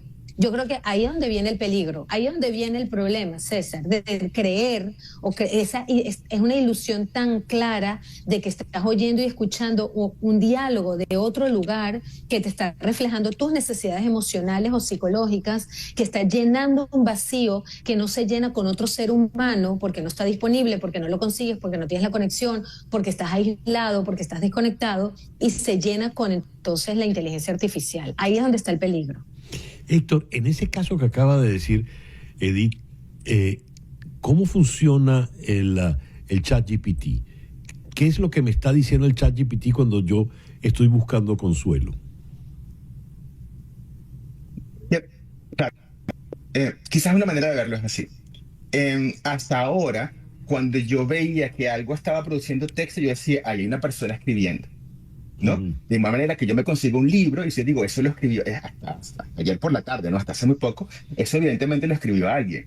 Pero el tema de que sea un libro publicado no quiere decir que tenga ningún valor. O sea, muchos de estos temas de que la gente está conversando con estas herramientas son temas ya trillados, ¿no? Que un libro te dice que tú eres un profeta, te dice que estás iluminado y pues hay cultos creados en torno a eso. Entonces, el problema está en que hay un elemento nuevo que hasta ahora el lenguaje oral y escrito era monopolio de los humanos. Entonces yo lo veía, pues evidentemente es un humano. Entonces hay una cosa que genera como un río, hay un fenómeno casi natural que está generando texto. Entonces, por lo tanto, no estamos preparados para poder entender que ese texto que se está generando es lo mismo que cuando me consigo unas piedras en la playa, se me apareció no sé qué santo, no sé qué espíritu, porque están puertos de cierta manera.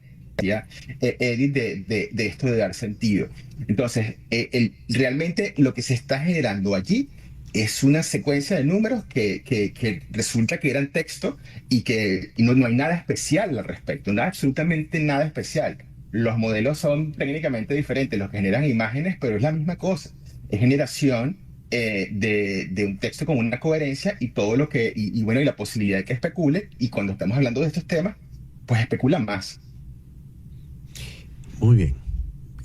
Esto es muy delicado porque yo estoy buscando consuelo y esta máquina, este robot, esta inteligencia artificial me va a dar el consuelo que un ser humano no me va a dar. ¿Cuál es la ventaja porque aquí, te lo voy a plantear de esta manera, Edith. Tienes un rival en la inteligencia artificial. ¿Cuál es la ventaja de yo ir a terapia con la inteligencia artificial y no contigo, que eres la doctora en la materia? No hay ventaja, no, mentira. Mentira, sí.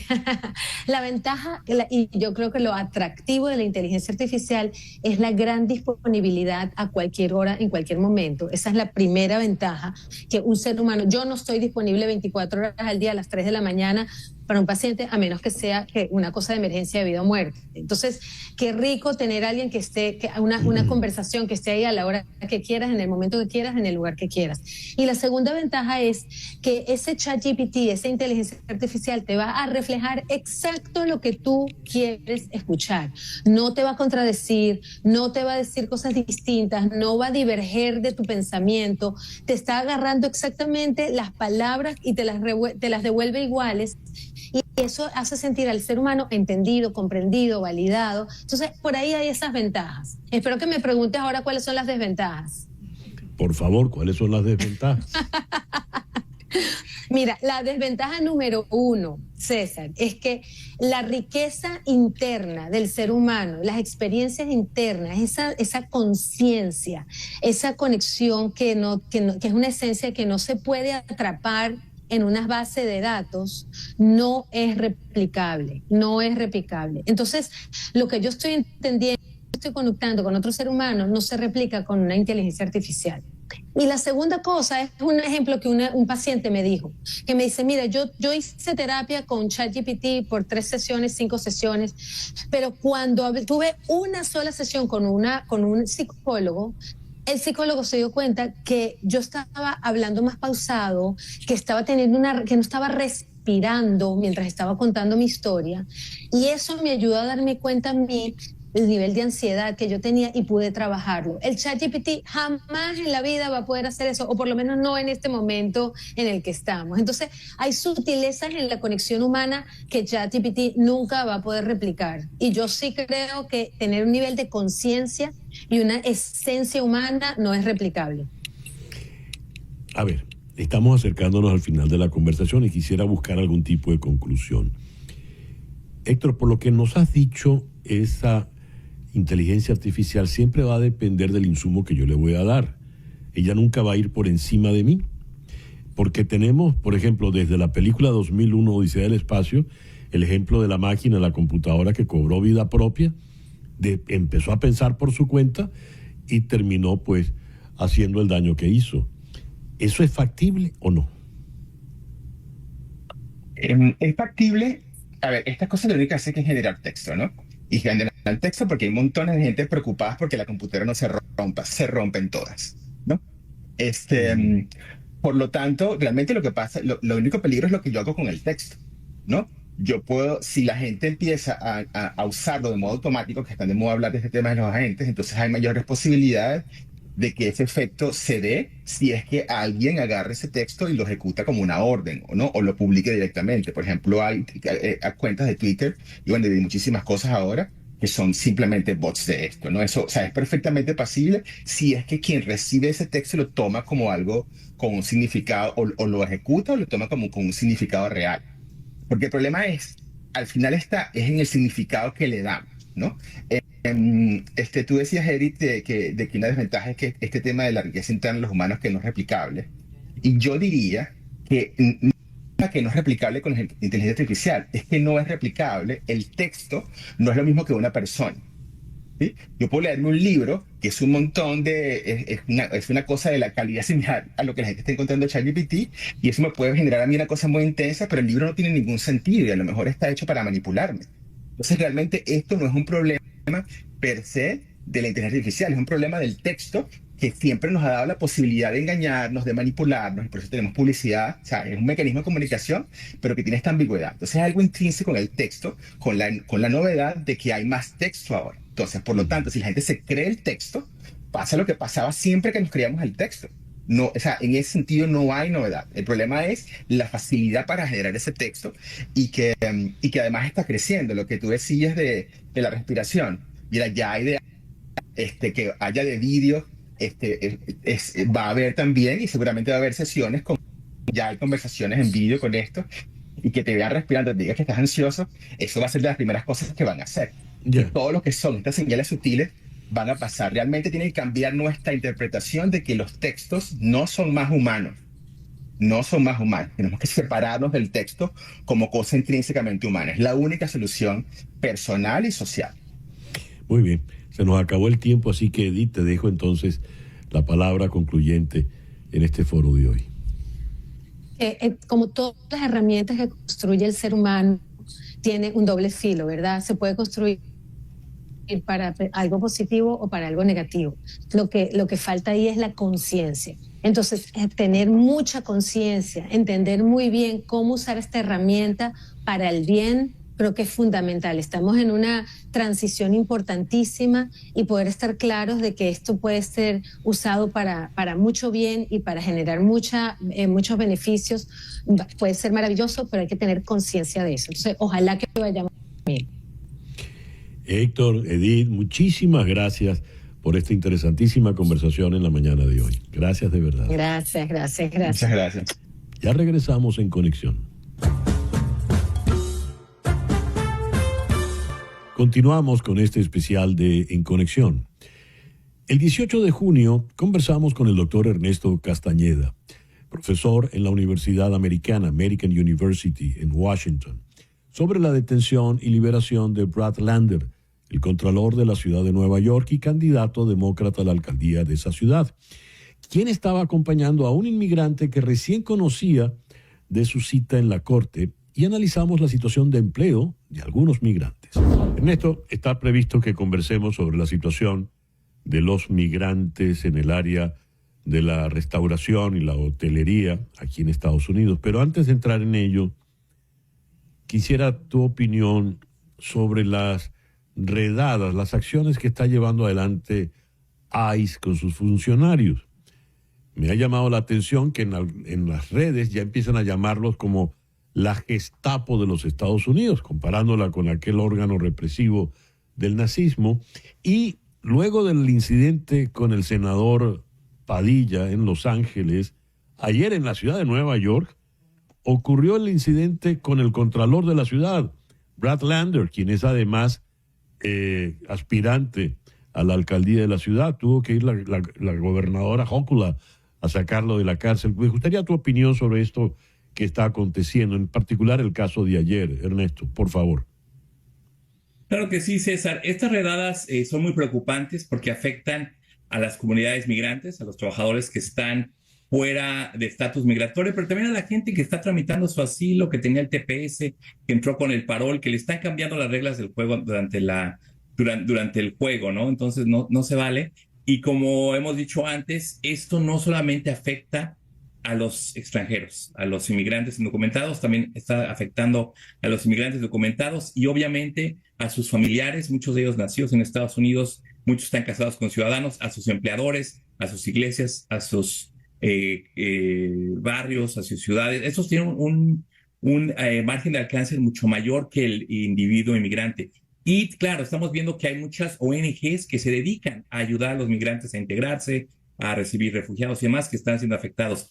Y hay algunos políticos en Nueva York, en California, en todo el país, que están intercediendo a favor de los inmigrantes y también están siendo blancos de esta administración y están siendo manejados de esta manera agresiva y violenta por agentes del Estado, representado al Estado muchas veces con el rostro cubierto. Entonces, una democracia con derechos individuales es muy difícil buscar a un grupo por religión, por etnicidad, por raza y tratar de sacarlo del país. Es algo que tiene que uno hacer un perfil racial y entonces es muy fácil usar ese mecanismo para atacar enemigos políticos. Por eso la comparación con una gestante Gestapo. Fíjate, Ernesto, en el video que veíamos, el muchacho con un cara de pánico evidente, pálido, se trata de resistirse, pero tiene una carpeta con documentos. Se ve que él tiene argumentos para decir yo estoy legalmente acá, porque en un primer momento se decía esto es contra los ilegales, pero por lo que hemos visto es contra los que están legalmente incluso dentro de los Estados Unidos. ¿Por qué? Así es, y la campaña era muy fácil vender que todos los inmigrantes eran criminales, que eran un peligro para el país, que no respetaban las leyes y demás. En la práctica vemos que encontrar a la gente que lleva muchos años viviendo de manera indocumentada en Estados Unidos es bastante complicado. Entonces, ¿qué están haciendo? Están haciendo atajos y trampas, y entonces la gente que va a su corte, que se presenta para seguir el proceso, que van a presentar pruebas de por qué están pidiendo asilo, por qué no pueden regresar, por qué quieren reunificación familiar, etcétera, etcétera. El gobierno federal está diciendo, ok, aquí terminamos el caso, ya no estamos queriendo que comprueben su razón de estar en el país, dan a entender que los van a dejar en paz. Y justo salen de la corte, en los pasillos, las agentes de ICE los detienen. Entonces, es una manera que están haciendo para que los agentes puedan llegar a estas cuotas tan exageradas que está poniendo la administración Trump para llegar a este objetivo de 1 millón de personas al año, que es completamente random ese objetivo, y la única manera en que podría alcanzar 4 millones a la mitad de esa administración, que es la mitad de la gente indocumentada. Pero el costo moral, el costo político, el costo étnico, el costo económico de esto es muy alto. Por eso estamos viendo que ya muchos ciudadanos, mucha gente que no tiene nada que ver con la migración a nivel personal, están opuestos a estas redadas masivas porque van más allá y están debilitando el debido proceso y los derechos civiles de todas las personas en Estados Unidos. Vamos al tema del sector de la restauración y la hotelería. El presidente Trump, muchos de los empresarios que le apoyaron, que pertenecen a este sector, le dijeron que por favor suavizara las redadas de ICE porque dependen de los trabajadores inmigrantes. Y esa medida el presidente dice perfecto. Pero gente de su administración, entre ellos el señor Miller, quien es el jefe de gabinete, nada menos, el señor Holman, revierten esta medida. Y ahora pues continúan todos los trabajadores en riesgo. Pero no estamos hablando de trabajadores ilegales, estamos hablando de trabajadores que están legalmente en Estados Unidos. Es que la idea es que salgan todos ellos del país, de sus fuentes de trabajo, aún teniendo sus papeles en regla. Ernesto, pregunto. Sí, en el sector de restaurantes, de construcción, hotelería y demás, hay una mezcla. Hay algunos ciudadanos, hijos de migrantes a veces, o extranjeros de otros países. Hay una mezcla de inmigrantes latinoamericanos indocumentados o de Asia o de otros países. Y también hay un porcentaje importante en sectores como la construcción, trabajando con caballos, leche, carne. Un porcentaje importante de esos trabajadores son indocumentados y no tienen permisos de trabajo, pero son cruciales para esas industrias para que puedan seguir funcionando. Entonces, en efecto, los jefes de estas, los dueños de estas empresas habían llegado con la Secretaría de Agricultura para pedirle que hiciera una excepción a sus industrias. Uh-huh.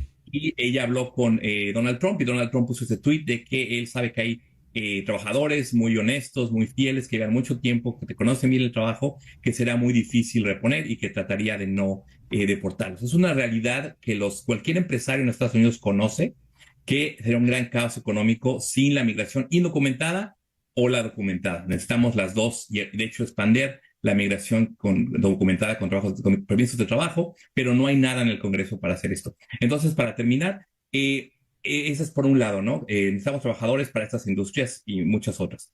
Pero por otro lado, no podemos tener una deportación masiva o llegar a esas cuotas que quiere Miller y compañía sin ir a estos sectores, Home Depot, construcción, restaurantes, hotel, agricultura, donde es más fácil encontrar a muchos inmigrantes al mismo tiempo. Entonces, una contradicción de términos y parece que ahorita está ganando la parte nativista de Miller sobre la parte de los negocios y la economía que era muy fuerte en el Partido Republicano tradicional, lo cual va a ser aún la oposición de la población en general mucho más grande en contra de estas administraciones políticas migratorias exageradas, y también muchos corporativos van a cambiar y van a empezar a criticar abiertamente estas políticas que no le convienen a nadie. Habías puesto en un mensaje en la red X, Ernesto, que el sector de restaurantes no ha logrado recuperarse a los niveles que tenía antes de la pandemia, al comienzo de la década. Y es este sector que emplea profundamente una gran cantidad de indocumentados. ¿Hacia dónde va la tendencia? ¿Y por qué el señor Miller parece tener tanta preponderancia en las decisiones definitivas del gobierno, Ernesto? Ya como última pregunta. Claro que sí. El tema de Miller es el tema de migración y de ser una persona chocante y de usar temas raciales y étnicos para provocar. Eso lo lleva haciendo desde la universidad y se ha hecho famoso de esa manera, y es como ha subido en los peldaños y llegado tan cerca de Trump. Es el segundo encargo de la agenda de Trump en la Casa Blanca. Es una persona que por muchos años le ha escrito los discursos. Cuando los lee y son antimigración, los escribe Miller en la campaña y en la presidencia. Muchas de las órdenes ejecutivas en contra de la migración son ideas que Miller tiene pensando por mucho tiempo y que con el proyecto 2025 pusieron en acción, escribieron las órdenes ejecutivas que ha firmado Trump sin conocer bien Trump los detalles. Entonces, mucha de la ideología antimigrante que asociamos con Trump viene directamente de Miller, que se ha asegurado que contraten gente con ideología similar o que pueda decir las mismas cosas en Homeland Security, Homas y demás. Pero Miller es un ideólogo muy importante de esta administración, y ahorita parece que está a cargo de mucho de la política, de las políticas domésticas, por lo cual esta gente está criticando quién está de verdad en la presidencia ahorita haciendo decisiones, si es Miller o Trump. Entonces puede que haya un choque ahí que venga por llevando la atención de las cámaras. Y la otra, sobre el sector de restaurantes, brevemente. En efecto, desde la pandemia hubo una baja en el número de gente que estaba dispuesta o que trabajaba en ese sector. El sector aún no se ha recuperado porque hubieron muchos nuevos trabajos después de la pandemia con el crecimiento económico. Entonces muchos inmigrantes y locales se pudieron mover a otras industrias mejor pagadas y más estables. Entonces, el sector de restaurantes depende mucho de los recién llegados y de gente nacida en el extranjero, muchos de ellos sin documentos. Con las redadas, mucha gente está teniendo miedo de ir a trabajar, es más difícil que pidan un trabajo ahí. Entonces, muchos restauranteros en Washington, en Baltimore, en muchas regiones, se están quejando de que no tienen gente para contratar y tener sus restaurantes llenos y bien y con buen servicio. Entonces, si siguen estas redadas, la situación va a ser peor. Los precios van a aumentar porque va a ser más caro contratar gente, y es una cosa igual que afecta a todos negativamente y no soluciona un problema de verdad. Si alguien cometió un crimen, el sistema legal se puede encargar de eso sin importar qué estatus migratorios tenga. Ernesto, muchísimas gracias por atendernos en el programa de hoy. Leo que la bióloga española Josabel Belliure lleva más de un cuarto de siglo conviviendo por temporadas con la misma colonia de pingüinos en la isla Decepción, en la Antártida. Su equipo investiga ahora si el calentamiento global está modificando la personalidad de los individuos, haciendo que sean más agresivos y exploradores, o quizás más tímidos y pasivos. 2 periodistas del País grabaron su trabajo el 11 de febrero en la ruidosa y pestilente Pingüinera, cercano a la base antártica española Gabriel de Castilla, gestionada por el Ejército de Tierra y financiada por el Ministerio de la Ciencia. Las personalidades de los pingüinos son diversas y los individuos muestran una variedad de comportamientos que van desde amigables y juguetones hasta gruñones e incluso audaces. Son conocidos por su naturaleza curiosa e intrépida, a veces en detrimento de ellos mismos.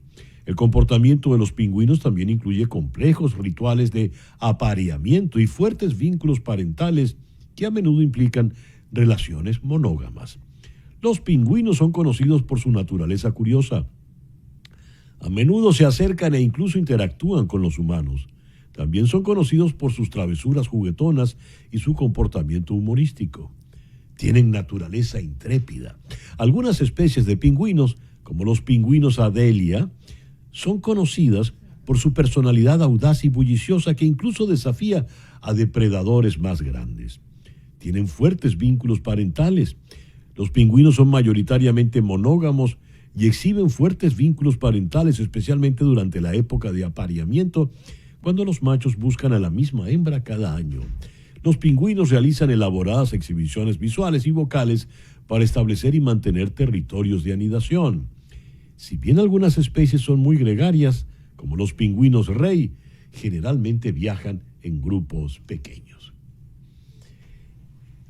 Voy a leer algo. Imagínese usted una reunión muy exquisita, digamos diplomática, en París. Entonces está un caballero que se le acerca a una joven y bella dama y le dice: dicen que existe un cielo lleno de huríes, con vino limpio, miel y azúcar. Llena mi copa y ponla en la mano, que un placer a tu lado vale 1000 en las nubes. La chica se sonroja y el hombre le dice: disculpe, no soy yo quien la tutea, sino el poeta Hayam. Y continúa: puedes hacer de mí lo que te plazca, pero no me retires la alegría de tu rostro. Este es el comienzo, evidentemente, de una aventura romántica. Fue el comienzo de una aventura, yo no voy a decir si romántica, pero una aventura guerrillera, política de envergadura. El hombre que cortejaba era Abdul Rahman Hassemloo, el líder de la resistencia kurda contra el régimen de los ayatolás en Irán. Esto ocurrió a mediados de los años 80 en París. Ella, entonces, la joven periodista y escritora venezolana Carol Prunuber, y esto lo he leído de este libro, De Venezuela al Kurdistán, Crónicas de un Destino. Carol, muy buenos días, muchísimas gracias por atendernos en la mañana de hoy. Buenos días, César Miguel, gracias por la invitación, realmente es un placer estar aquí con usted. La primera pregunta, ¿cómo terminó la aventura? Bueno, la aventura terminó con la asesinato de Abdul Rahman Hassemloo, trágicamente. Pero mi ida al Kurdistán fue fascinante. Cuando yo voy al mapa, yo encuentro Turquistán, encuentro Pakistán, encuentro Afganistán, encuentro Kazajistán, pero no encuentro Kurdistán. ¿Por qué? Bueno, el Kurdistán es la tierra de los kurdos. Y el Kurdistán es un territorio que fue fragmentado después de la Primera Guerra Mundial y el del mano. A partir de ese momento, su territorio fue repartido entre la nueva República Turca, la creación de los nuevos estados de Irak y de Siria, e Irán, que ya estaba como un estado único. ¿Pero por qué no aparece? Porque ninguno de los países o en los cuales está el territorio kurdo aceptan realmente ni siquiera la autonomía. No estamos hablando de la independencia ya en el siglo XX, sino la autonomía. Es decir, lo que tienen los catalanes en España es lo que han querido los kurdos: poder hablar su idioma, poder seguir sus tradiciones, usar sus vestimentas y gerenciar sus asuntos locales. Pero ni los poderes, como digo nuevamente, de los países que los rodean, ni los poderes internacionales han aceptado esto. ¿Qué te llevó a ti al Kurdistán? ¿Qué ocurrió una vez que conoces a Abdul Rahman Hassemloo? Bueno, mi primer encuentro con los kurdos sucedió en Cannes cuando conocí al cineasta turco de origen kurdo, Yilmaz Güney, que ganó la Palma de Oro en Cannes ese año. Y gracias a Yilmaz... Él ganó la Palma de Oro, y quien caminó por la alfombra roja fuiste tú con tu amiga Edith. Esa anécdota es maravillosa, ¿no? Porque fue un error. Todas esas circunstancias insólitas que yo les llamo destino, porque no se fue montando como un rompecabezas.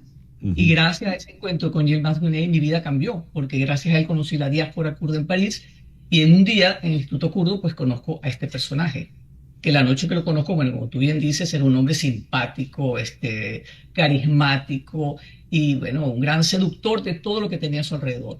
Pero yo descubrí a un hombre refinado, a un hombre culto, con una mente aguda, muy, muy perspicaz y mucho sentido del humor. Hablaba 9 idiomas y un francés exquisito. Pero además de eso, con él fui descubriendo realmente el talante de Estado que tenía este hombre, que era un hombre con una personalidad que se zambullía en el pensamiento, era un gran diplomático y con mucha valentía. Y se enfrentó a un régimen sanguinario como fue el del Ayatollah Khomeini. Pero sin embargo, a pesar de todo, fue un hombre tolerante y abierto al diálogo. A ver, en la experiencia una vez que estás allí, eres una mujer muy joven que viene de Caracas, eres la hija de María Luisa Sandoval, Dios, la actriz que todos, de la cual estaba enamorada la mitad del país.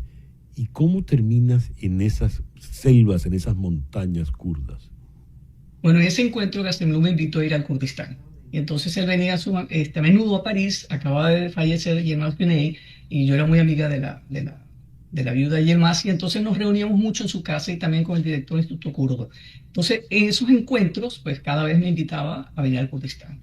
Y finalmente, nuevamente, por una serie de circunstancias insólitas, pude ir al Kurdistán con un equipo de televisión de la agencia Gama TV. Ahí fuimos a hacer un documental. Entramos por Bagdad y nos fuimos a las montañas del Kurdistán, iraquí, porque en ese momento el cuartel general estaba del lado iraquí de la frontera. Y crucé con los peshmergas, que son los guerrilleros, y esa palabra significa aquel que camina delante de la muerte. Cruzamos las montañas del Zagros después de 14 horas y llegamos al Kurdistán iraní, donde estuvimos 10 días con la guerrilla de pueblo en pueblo. Así fue como se dio. Este es el segundo libro que escribes al respecto luego de la historia, la biografía de Gastemlú. Ahora, estos hechos son de hace 40 años. ¿Por qué tanto tiempo? Bueno, porque yo durante 40 años me dediqué a escribir la vida de él. Él en un momento dado, yo le mostré un artículo después de la muerte de Yilmaz Güney, que había publicado en el Papel Literario Nacional, y cuando lo terminé él me dijo: Carlos, cuando yo muera, o si muero, quisiera que escribieras la historia de mi vida y de mi pueblo. Y bueno, hasta que él no lo mataron, eso quedó ahí guardado en la memoria. Y una vez que él muere, yo decido que bueno, era hora de empezar a investigar su vida y a escribir esa historia que estaba pendiente, porque los kurdos pertenecen a una tradición oral. Eso ha ido cambiando. Pero si las historias no se escriben, se pierden. Y la historia de este hombre necesitaba ser contada porque él tenía en sus manos la vida de millones de personas, la esperanza. Era el líder indiscutible de los kurdos de Irán. Entonces, bueno, así fue como comenzó. Entonces, bueno, fueron muchos años. Fueron estas dos versiones, hasta la última que se publicó en Nueva York y después la traducción al francés. Y ahí fue cuando me dije, bueno, yo ahora tengo que contar mi historia personal, cómo yo los conocí y cuál fue mi interacción con ellas y cómo llegué a ellos, porque comienza con esa aventura en Cannes de la cual tú estás hablando, que es insólita, hasta, bueno, en la trágica... Me llama mucho la atención que comparas el asesinato con el asesinato de Julio César, porque le advirtieron de los idus de marzo y él estaba más que advertido en aquella reunión en Viena. ¿Qué es de los kurdos y el Kurdistán a la fecha de hoy? Bueno, a la fecha de hoy la situación ha cambiado mucho porque en Irak, después de la invasión de Estados Unidos y la caída de Saddam Hussein, los kurdos tienen un gobierno regional autónomo. Entonces, bueno, hay una zona con muchas complicaciones con el gobierno central de Bagdad. Pero el caso de Irán sigue siendo la represión muy fuerte. En Turquía ahora hay unas negociaciones con el PKK, lo que puede significar el fin del enfrentamiento armado en el Kurdistán y la posibilidad de que los kurdos puedan participar en la política, que es lo que quieren, participar en política y formar parte, digamos, de lo que es un proceso interno. Y en Siria ahora, bueno, con la caída de Bashar al-Assad y las negociaciones también en las cuales los kurdos puedan formar parte del gobierno, significa una apertura. Si esto sucede, esto realmente puede cambiar, digamos, el ambiente o la situación política de toda esa zona, porque el problema de Kurdistán, que surgió después de la división de su tierra, es la causa de muchos de los conflictos de los cuales existen hoy día. Entonces estamos ante la antesala de algo importante. Caro, se va a bautizar el libro pronto, ¿verdad? Aquí en Miami. Mañana lo presentamos en la Universidad Urbe, Doral, a las 6:30. Y está también disponible en Amazon.com y está en la Feria del Libro de Madrid, en la caseta de la editorial Cálatos 291 en Madrid. Así que es accesible para la gente de Madrid también. Es una lectura sumamente grata porque además es muy, muy caraqueña. Me llamó la atención que cuando tú y tu amiga van al encuentro dices, íbamos emperifolladas. Dios, desde que yo no leí ese calificativo, se fueron emperifolladas y pasaron por la alfombra roja y las confundieron con unas actrices desconocidas. Y resulta que se habían equivocado de puerta. Por eso te digo, eso realmente fue una serie de circunstancias que me fueron llevando paso a conocer a los kurdos. Fue una cosa insólita, realmente profética o de destino, digo yo. Por cierto, que cuando dices de destino, me llama mucho la atención el subtítulo, Crónicas de un destino. Pero no es solo un destino geográfico, es un destino de vida, ¿verdad? Efectivamente, mira, yo estoy convencida que ese destino comenzó cuando yo estudiaba literatura en la Universidad Católica Andrés Bello. Estábamos leyendo las leyendas artúricas y en ese momento yo tuve un deseo muy intenso de conocer a un caballero, a un guerrero con ideales. Y eso fue lo que sucedió muchos años después. Muy bien, un caballero artúrico. Excelente. Carlos, muchas gracias por estos minutos en el programa de hoy y te felicito por tu libro, de verdad, muy, muy grata lectura. Interesante. Gracias. Gracias, pues, por permitirnos estar allí. Tengan todos el mejor día posible.